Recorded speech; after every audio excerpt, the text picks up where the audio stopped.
नमस्कार दोस्तों, मैं Bhimrao Lonare IBM TV9 news और WH न्यूज़ में मैं आपका स्वागत करता हूँ।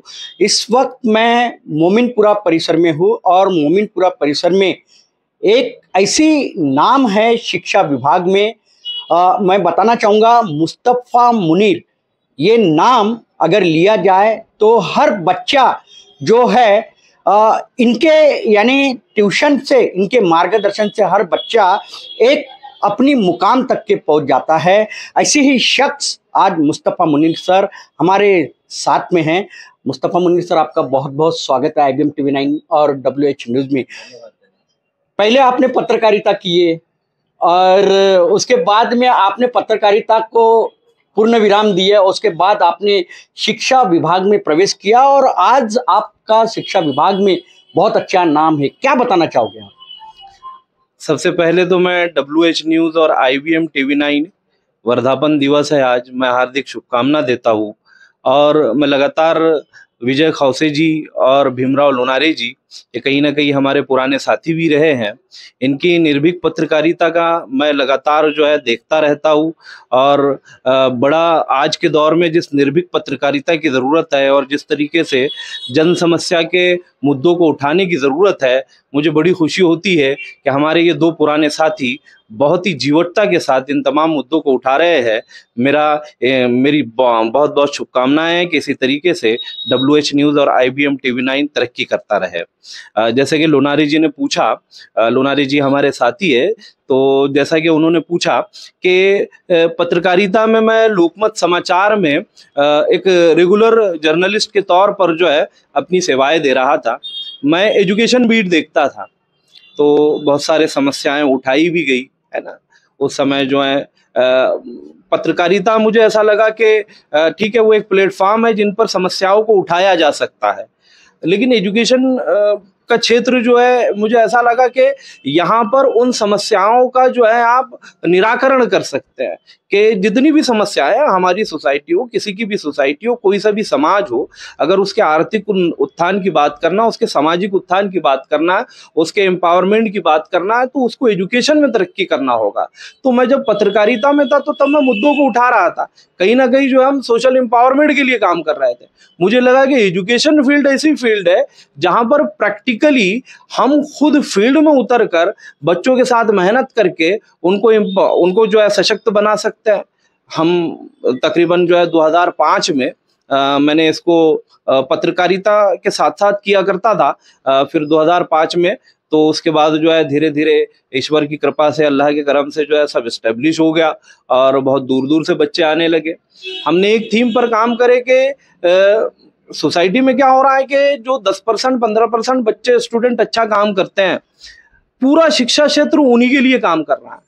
वो जो 80% 85% जो बच्चे एवरेज कहलाते हैं या जो बच्चे वीक कहलाते हैं, उनके लिए कोई काम करने के लिए तैयार नहीं है। तो हमारा थीम वही था, ऐसे बच्चे जिनको एजुकेशनल वेस्ट समझकर सोसाइटी ने या एजुकेशन सेक्टर ने छोड़ दिया है, उनके लिए काम किया जाए। और ईश्वर की कृपा रही कि हम उसमें बहुत कामयाब रहे। ऐसे जिसको बोला जाए कि जीरो से हीरो बनना, ऐसे कई एग्जाम्पल हमने एस्टेब्लिश किए कि जो 9th क्लास में 50%, 70%, 50%, 45%, 55% वाले बच्चे थे, वो 80-85 तक कर पहुंच गए। और एक मर्तबा किसी बच्चे में आप आत्मविश्वास पैदा कर दे, कॉन्फिडेंस पैदा कर दे, तो वो 10th क्लास क्या किसी भी एग्जाम में जो है फिर वो उसको देखना नहीं पड़ता। बस वैसा ही हुआ। हमने वो आत्मविश्वास की कमी, जो एवरेज या वीक बच्चे हुआ करते थे, जो उनमें आत्मविश्वास की कमी थी, बस हमने उनके आत्मविश्वास को जो है उनके अंदर जगा दिए। और फिर उसके बाद ऐसा हुआ कि ऐसे ढेर सारे एग्जाम्पल बनने लगे और ईश्वर की कृपा से हमारे पास जो है दूर दूर से एडमिशन आने लगे। अभी हाल फिलहाल में जो हमारा सेटअप है, 9वीं 10वीं 11वीं 12वीं नीट जेई इस एंट्रेंस एग्जाम की क्लासेस, ये तमाम के साथ जो है हम रन कर रहे हैं। और मुझे बड़ी खुशी होती है कि हमारी सेवाएं पेरेंट्स को या बच्चों में हम इतने पॉपुलर हो गए हैं कि कामठी से इवन 15-15 17-17 किलोमीटर से जो है ये बच्चे जो है हमारे पास जो है मोमिनपुरा एरिया में आते हैं।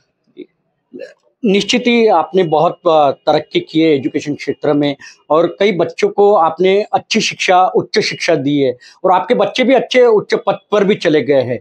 लेकिन ये जब शिक्षा विभाग में जब आए और आप जो बच्चे हैं जो सही में उनको, यानी मेरिट बच्चे तो रहते हैं, मेरिट बच्चे तो मेरिट में आ जाते हैं, लेकिन जो 45 और 50% के जो बच्चे हैं उनको भी आपने 80 से 90% दिलाया, ऐसी आपका कहना है। क्या लगता है आपको कि शिक्षा विभाग में आपके समान परिवर्तन होना चाहिए, इसलिए एजुकेशन विभाग ने क्या करना चाहिए? देखिए, मुझे लगता है कि जो एजुकेशन डिपार्टमेंट या जो भी अभी शिक्षा प्रणाली चल रही है, तो मुझे लगता है कि जो प्राइमरी एजुकेशन है, इस पर बहुत ज़्यादा फोकस किए जाने की ज़रूरत है। यानी प्रॉब्लम यही होती है कि बच्चे की जो प्राइमरी एजुकेशन है, जो पहली से चौथी तक के वो हासिल कर रहा है, अगर उसकी बुनियाद, अगर उसका बेस मजबूत नहीं है, तो जाहिर बात है कि इमारत मजबूत नहीं बन पाएगी। अब बेसिक एजुकेशन पर अगर गवर्नमेंट ध्यान देती है, हालांकि कई स्कीमें चल रही है, सर्व शिक्षा अभियान चल रहा है, सब सब चल रहा है, लेकिन उसमें उतना बोलना चाहिए कि रिजल्ट ओरिएंटेड दिखाई नहीं दे रहा है, सब कागजी दिखाई दे रहा है।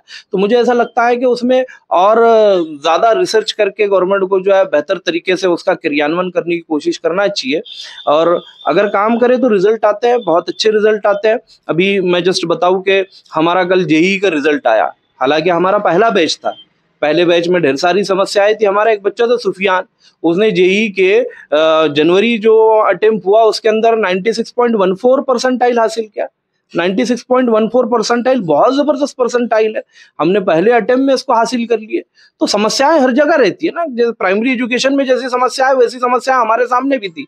पहला बैच था, टीचर्स का आना जाना लगा हुआ था, स्टूडेंट का आना जाना लगा हुआ था, लेकिन उन सबको जो है हमने तमाम पर काम करते हुए बेहतरीन रिजल्ट की तरफ हम आगे बढ़े। उसी तरीके से शिक्षा विभाग को भी जो है कुछ बेहतरी की तरफ आगे बढ़ना चाहिए, ऐसा मुझे लगता है।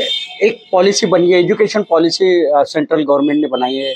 क्या लगता है ये जो एजुकेशन पॉलिसी जो बनी है और शिक्षा का निजीकरण किया जा रहा है, उसके क्या प्रभाव गिर सकता है? जो यानी जो गरजवंत बच्चे हैं, जो गरीब बच्चे हैं, उन पे क्या प्रभाव गिर सकता है? देखिए, दो चीजें है ना, कि एक मूल अधिकार ये है कि ठीक है, शिक्षा सबको मिलना चाहिए, फ्री मिलना चाहिए, लेकिन फ्री शिक्षा के नाम पर ऐसी शिक्षा दी जाए कि जहां पर वो शिक्षा जो है उसके कोई काम ही ना है, कोई बेस ही नहीं बन रहा है। कि ढेर सारी स्कूल चल रही है, महानगर पालिका की स्कूल चल रही है, और ढेर सारी मराठी स्कूलें लगातार बंद हो रही है महानगर पालिका की। तो कहीं ना कहीं जो है फ्री एजुकेशन की बजाय आज लोग एजुकेशन पर खर्च कर रहे हैं, निजीकरण में। ऐसा शिक्षा के निजीकरण मतलब इस तरीके से उसमें कि बहुत बोलना चाहिए कि उसका विरोध नहीं होना चाहिए, कि निजीकरण अगर किया जा रहा है तो उसमें कहीं ना कहीं हम गुणवत्ता की तरफ बढ़ सकते हैं, कि ये ध्यान देना चाहिए। हाँ, इसमें ये किया जा सकता है कि गवर्नमेंट कर भी रही है कि उसमें एक फीस का खाका वो सब पहले तय कर दिया जाए कि इससे ज्यादा नहीं बढ़ना चाहिए। तो निजीकरण का विरोध नहीं होना चाहिए। मेरे को लगता है कि शिक्षा के निजीकरण से गुणवत्ता में सुधार आएगा, और बेहतरीन ऑप्शन और बेहतरीन विकल्प जो है लोगों को, विद्यार्थियों को और अभिभावकों को मिलेंगे। उससे समाज का उत्थान होगा, उससे शिक्षा का उद्धार होगा। शिक्षा, यानी आप समर्थन कर रहे हो? जी, मेरे को लगता है कि शिक्षा का निजीकरण एक दायरे के तहत होना चाहिए, कि उसमें सब पहले से तय हो कि इतनी फीस तय है, इसके आगे नहीं बढ़ना चाहिए। स्कूलें या जो भी शिक्षण संस्थान है उनके लिए मापदंड पहले से तय रहने चाहिए कि अगर इतनी फीस में एडमिशन हो गया है तो अगले साल इतने परसेंट ही बढ़ाया जाए, उससे ज्यादा ना बढ़ाया जाए। तो इन सब के बीच में जो है अच्छे विकल्प जो है पेरेंट्स को मिलेंगे। और अभी कैसा है, देखिए कैसा है कि अभी लोगों की मानसिकता बहुत क्लियर कट है कि रिक्शा चलाने वाला भी चाहता है बच्चा उसका ना इंग्लिश मीडियम में पढ़े, तो वो इंग्लिश मीडियम का ऑप्शन उसको फ्री में ना देते हुए आप अगर एक मिनिमम फीस में भी देते हैं, तो मेरे को लगता है कि इस तरफ बढ़ना चाहिए कि वो मिनिमम फीस पे करने के लिए तैयार है, बस उसका बच्चा जो अच्छा पढ़ना चाहिए। ये ना हो कि हम उसको फ्री में दे दे लेकिन उसका बच्चा पढ़ ही ना पाए, ये ना हो। तो मेरे को ऐसा लगता है कि निजीकरण के और बढ़ा जा सकता है कुछ सीमित मापदंड के तहत।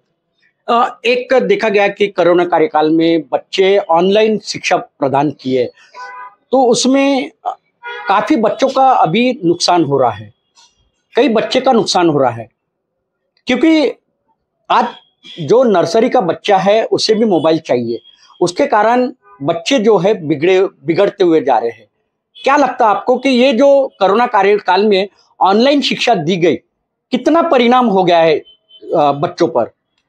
देखिए, सबसे पहले तो मेरा मानना तो ये है, स्कूल जो है ना असल में एक सोशल पैकेज है। वहां पर सिर्फ आप पढ़ना नहीं सीखते, वहां पर बैठना सीखते हैं, वहां पर दूसरे से शेयर करना सीखते हैं। जब आप टिफिन ओपन कर रहे हैं तो आप अपने साथी के साथ शेयर कर रहे हैं ना भाई। अगर आप जो है मुस्लिम है तो आपके पढ़ो आपका साथी बैठ रहा है, वो रितेश है, उसके साथ बैठ रहा है, उसके साथ खा रहा है ना। तो कहीं ना कहीं जो है सोसाइटी में एजुकेशन के अलावा एक पूरा सोशल पैकेज जो है स्कूल देती है कि वो आपके बच्चे को जो है दूसरों के साथ बैठना, उनके साथ शेयर करना, उनके दुख में सहभागी होना, उनकी खुशी में शामिल होना, ये सब सिखाती है। तो जब आप ऑनलाइन शिक्षा की बात करते हैं ना तो ये तमाम चीजें मिसिंग है। शिक्षा जो है या स्कूल जो है सिर्फ नॉलेज परोसने का काम नहीं कर रही है ना, वो आपके दैनिक जीवन के व्यवहार किस तरीके से रहने चाहिए, आपकी फीलिंग्स, आपके इमोशन दूसरे के लिए किस तरीके से रहने चाहिए, कि अगर किसी को दर्द हो रहा है तो उसका दुख आपको भी होना चाहिए। तो ऑनलाइन में सिर्फ एजुकेशन परोसा जा सकता है ना, ये भावनाएं और ये तमाम चीजें नहीं परोसी जा सकती। तो मेरे को ऐसा लगता है कि दुनिया कितनी भी तरक्की कर ले, ऑनलाइन प्लेटफॉर्म कितने भी सशक्त बन जाए, जो लाइव या प्रैक्टिकल वे में स्कूल जो परोसता है वो ऑनलाइन एजुकेशन में कभी परोसा नहीं जा सकता। मेरा एक आखिरी सवाल, आप अपनी संस्था चलाते, ट्यूशन क्लासेस चलाते हो और इस ट्यूशन क्लासेस के माध्यम से कई बच्चों को आपने अच्छी उच्च शिक्षा दी है और अच्छे पद पे भी चले गए हैं। क्या बताना चाहोगे आपके सिर्फ इस ट्यूशन क्लास के बारे में? अभी अगर आपके इधर अगर एडमिशन लेना है तो हमारी ट्यूशन क्लासेस ईश्वर की कृपा है कि देखिए हमारे पास जो है बहुत बड़ी संख्या में स्टूडेंट आते हैं। 9th 10th 11th 12th की क्लास होती है। Mission 10th, mission 11th 12th, mission NEET, JEE, इस तरीके के हमारे टाइटल है। हमारा उद्घोष वाक्य है, we don't want to teach, we want to awake. हम पढ़ाना नहीं, हम जगाना चाहते हैं और कई मानों में हम उसमें सफल हो रहे हैं। तो और अभी तक के जो है हमारे पास नीट जेई के ये पहले सेटअप है। इसके पहले जितने हमारे पास विद्यार्थी निकले उसमें से तकरीबन 25-30 MBBS डॉक्टर हो चुके हैं। ये हमारे लिए बड़ी खुशी की बात है। तो मोमिनपुरा क्षेत्र में हमारा ये क्लासेस चल रहा है और बड़ी खुशी की बात है और मैं बड़ा प्राउड फील करता हूँ कि एक्सेलेंट ट्यूशन क्लासेस जो हैं, आप बोल सकते हैं कि एजुकेशन फील्ड में आसपास में मध्य नागपुर और उसके आसपास के एरिया में तो एक सफलता की गारंटी के तौर पर जो है इस नाम को लिया जाता है कि चलिए आप आएंगे, हो सकता है परसेंटेज आपका आगे पीछे हो जाए, लेकिन आपका बच्चा जो है अपने कैरेक्टर में उन चीज़ों को लेकर जाएगा कि वो समाज में जो भी करेगा वो बड़ी ईमानदारी से करेगा, बड़ी जीवटता से करेगा, कभी हिम्मत नहीं हारेगा, आत्मविश्वास के साथ वो लगातार लगा रहेगा। तो हमारे एडमिशन प्रोसेस मार्च के बाद शुरू होते हैं। मार्च के बाद जो है हर सेशन स्टार्ट होता है। तो 10th class, 12th 11th class, इसके भी सेशन जो है मार्च के बाद शुरू होते हैं। नीट जेई का सेटअप जो है वो 10th क्लास के रिजल्ट के पहले पहले शुरू होता है जून के 2nd वीक में। तो जो लोग भी इच्छुक हैं इस नई क्रांति से जुड़ने के लिए तो वो बिल्कुल कांटेक्ट कर सकते हैं। 9370035910 ये मेरा पर्सनल नंबर है। हालांकि मैं बिजी रहता हूँ, लेकिन आप व्हाट्सअप कीजिए, मैसेज कीजिए, मैं तुरंत रिप्लाई करता हूँ। मैं रिसेप्शन का नंबर नहीं बता रहा हूँ, मैं अपना खुद का पर्सनल नंबर बता रहा हूँ। और सिर्फ अगर आप ट्यूशन ना भी लगाते हैं, आप अगर आपके जो भी स्टूडेंट के जो भी प्रॉब्लम है, अगर आप व्हाट्सअप करते हैं, ऑडियो कॉल करते हैं, मैं पूरी कोशिश करता हूँ मेरी हद तक के कि मैं उनको रिप्लाई कर सकूँ, चाहे वो मेरी ट्यूशन का स्टूडेंट हो या ना हो। निश्चित ही मैं बताना चाहूँगा कि एक्सीलेंट ट्यूशन क्लासेस जो है वो मोमिनपुरा में है और मुस्तफ़ा मुनीर जो है वो ये ट्यूशन क्लासेस चलाते हैं और कई बच्चों को पिछले 15 साल से कई बच्चे उनके ये ट्यूशन क्लास से ऊंचे पद पर गए हैं और उच्च शिक्षा ले रहे हैं। उनका एक ही कहना है कि बच्चा अगर अच्छी शिक्षा ले पाए तो वो अच्छे पद पे जा सकता है और अच्छी शिक्षा के लिए अच्छी एजुकेशन भी देना बहुत जरूरी है, ट्यूशन भी लेना बहुत जरूरी है। जो 40% या 50% वाले जो बच्चे हैं, मैं आज भी आपको बताना चाहता हूँ, जिसको 40% और 50% के जो बच्चे हैं वो आज ही एक्सीलेंट जो ट्यूशन क्लास है मोमिनपुरा में उनसे संपर्क करिए। आपको मोबाइल नंबर अभी सर ने बताया ही है और संपर्क करके आज ही आप अपना एडमिशन एक्सीलेंट ट्यूशन क्लासेस में करिए और अपना करियर बनाइए। तो आप देखते रहिए IBM TV9 न्यूज, हमारे चैनल को IBM TV9, तो आप देखते रहिए IBM TV9 news WH news. हमारे चैनल को लाइक कीजिए, सब्सक्राइब कीजिए, आइकॉन बेल बटन दबाना ना भूले। धन्यवाद, नमस्कार, सलाम वालेकुम।